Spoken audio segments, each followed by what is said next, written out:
Wow! Look at this thing.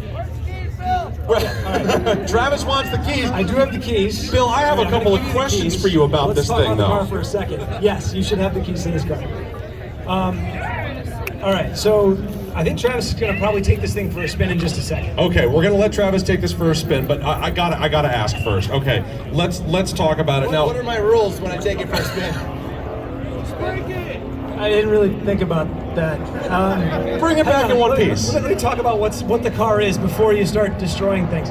So what's the car? What was the purpose for building the TR here? Okay, so the background on the TR is that when we launched the 2022 WRX, there was feedback from fans, from customers, and from the media that it kind of needed a harder edge.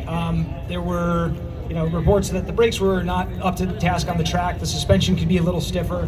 The word was like, okay, really good road car, great for like daily driving, great for all weather, great for having fun. But if you were going to take this to the track, it needed a little bit more. So what we tried to do with the TR was to say, okay, how would we package this thing in such a way with the things that customers would want, that enthusiasts would want, maybe things that would be hard to do in the aftermarket for the same sort of ease and convenience that we could do it. Like for example, adding the Recaro seats, taking out the moonroof, things that are easier to do in the factory versus having the person at home that owns the vehicle doing it. So set up from the get-go to be a sharper experience and a more track-focused car. Exactly, so in the past we had a TR model from 2006, 2007 model year. There might be some TR owners here. That car was built around a concept of tuner ready. It was very D-content. It didn't have a lot of stuff on it. It didn't even have a CD player, right? You could buy. It did.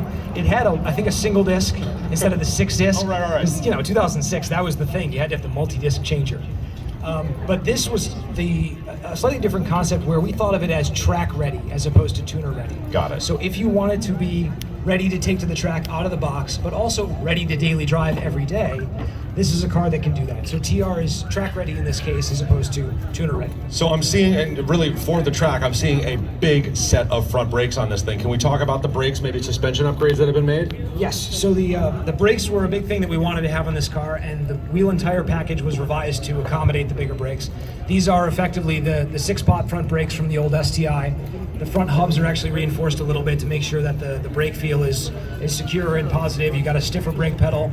It has a bigger master cylinder actually to accommodate the fluid capacity so of really the bigger. The whole brake system has been updated. So the brake system's been pretty substantially revised, including the hubs, the calipers, the rotors, and the master cylinder. Cross-drilled rotors, like I said, 6 pots up front, 2 pots in the rear. The diameter is larger than the stock brake, so it is the full STI brake package from the previous STI. The tires look super sticky. What's the story there? So the suspension is also pretty heavily revised. Stiffer spring rates, the dampers are retuned, not super aggressively to the point where it's going to be only good on the track. It's supposed to be a car that can be driven on the street and is reasonably comfortable for a daily drive. Drive it to the track. Right. I drive a WRX every day, this generation, and it's daily drivable, but a little bit more edge is what we were looking for from this car. And like you said, the tires are different. This is not the standard WRX tire. It's a Bridgestone Potenza S007, which is not a super common tire in the US market, but it is the tire that Ferrari uses on the F12. Oh. So it's a pretty aggressive tire. It's not screwing around. Yeah. And it has more grip than the previous STI tire. So you should have a higher overall level of wet and dry grip. From this tire and from the brake package as well. You should have equivalent braking to the previous STI. You sort of put all the parts together, brake, suspension, and tire, to maximize the drivability, but also the grip and the trackability of this car. But, okay, I'm looking and I see a stick shift. Nice. Round of applause for a stick shift. Save the manuals. But I'm also seeing an eyesight system on this. This is... I'm sorry to interrupt. Bucky and I were just talking. We're saying what we're going to do. And he's like, man, I know the safety features on the Subarus are very good. So Bucky has volunteered to go straight, wide open, as fast as he can, into that pole and see how well the eyesight works. Is that...